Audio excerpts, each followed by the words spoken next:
বিশ্বকাপে গ্রুপ পর্বে নিজেদের প্রথম ম্যাচে জয়হীন ব্রাজিল। মরক্কোর বিপক্ষে সি গ্রুপে নিজেদের প্রথম ম্যাচে 1-1 গোলে ড্র করেছে পাঁচবারের বিশ্ব চ্যাম্পিয়নরা।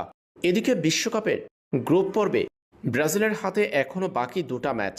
হাইতি ও স্কটল্যান্ডের বিপক্ষে খেলতে দেখা যাবে ব্রাজিলকে।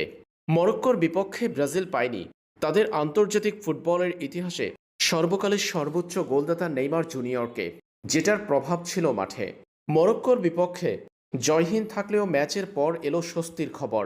জানা গেছে গ্রুপ পর্বে পরবর্তী গুরুত্বপূর্ণ দুই ম্যাচের আগে ব্রাজিলের দলীয় অনুশীলনে ফিরছেন নেইমার জুনিয়র।